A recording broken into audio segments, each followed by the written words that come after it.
Open చెప్పారు పోలీసులు open చెప్పారు అందరూ చెప్పారు మీరు వచ్చి చెప్పారని ఓపెన్ చెప్పలేదు సార్ ఏమన్నా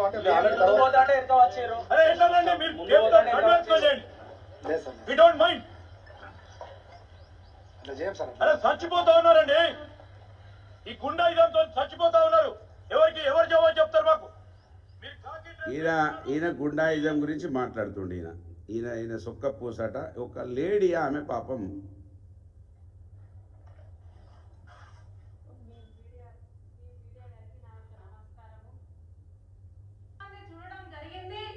నేను ఆ రోజున పరిగెత్తి అక్కడ దొరికితే నన్ను చంపే పరిస్థితి నేను అక్కడ నుండి ఈమె ఆ రోజు ప్రెస్ మీట్ పెట్టింది పాపం ఆ రోజు తర్వాత పట్టించుకోకపోతే మళ్ళీ మొన్న వెళ్ళింది పాపం మొన్న ఏ డేటు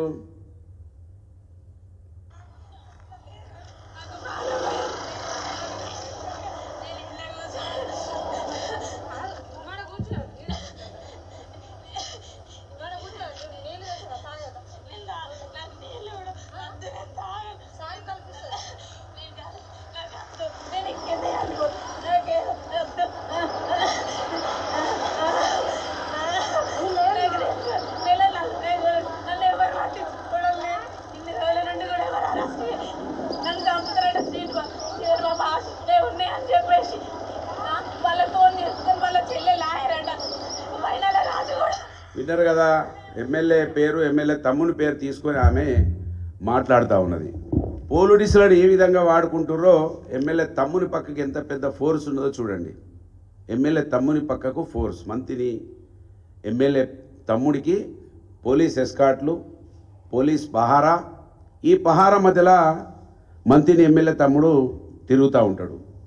ఆయన రావడంతో ఆ రోజు నా మీద రౌడీ షీట్ 2007 నుంచి 14 వరకు నేను ఇదే ఎమ్మెల్యే మీద ప్రజాస్వామ్యబద్ధంగా పోరాటం చేస్తే ప్రజల పక్షాన నా మీద రౌడీ షీట్. ఆ తర్వాత రాగానే మా వాళ్ళ మీద ఇద్దరి మీద రౌడీ షీట్లు, రాజిరెడ్డి అనిల్ రెడ్డి అనే వాళ్ళిద్దరి మీద రౌడీ షీట్లు. అంతేకాకుండా అక్కడ మా పూదరి సత్యనారాయణ గౌడ్ అని మా నాయకుడు ప్రజల పక్షాన ఉంటే ఆయన ఇల్లు కూలగొట్టేసేసారు. మొన్న ఆయన ఇల్లు కూడా ఆయనకు సంబంధించిన కొన్ని షెడ్లు కూలగొట్టేసేసారు. పోలీస్ ఎస్కాట్ పెట్టి ఇల్లు కూలగొట్టేసేసారు. అంతేకాకుండా మళ్ళీ ఎవరితోటి ఒక బినామీ స్టేట్మెంట్లు ఇచ్చుడు, కేసులు పెట్టుడు. ఎవరైతే ఆడపిల్ల ఆమె పోయి నాకు కేసు పెట్టమంటే మాత్రం పెట్టరు. కానీ బీఆర్ఎస్ పార్టీ నాయకులు, బీఆర్ఎస్ పార్టీకి సంబంధించినటువంటి వ్యక్తులు వాళ్ళు ఎవరైనా ఉంటే ఒక లవ్ కేసులో పాపం ఒక అబ్బాయి లవ్ కేసులో వాళ్ళ తల్లిని కూడా జైలుకు పంపిస్తారు. వాళ్ళ తల్లి మా పార్టీలో ఉన్నదని, మా పార్టీలో మాకు అండగా ఉన్నదని లవ్ కేసు ఎవరైనా అబ్బాయి లవ్ చేసిన కేసులో తల్లిని జైలుకు పంపించిన చరిత్ర ఉందా? తల్లిని ఎప్పటి కేసు ఇది? ఆ అబ్బాయి అమ్మాయి 2020లో లవ్ చేసుకున్నటువంటి కేసు, అప్పటిది తీసుకొని ఆ కేసును మొన్న జైలుకు పంపిస్తారు.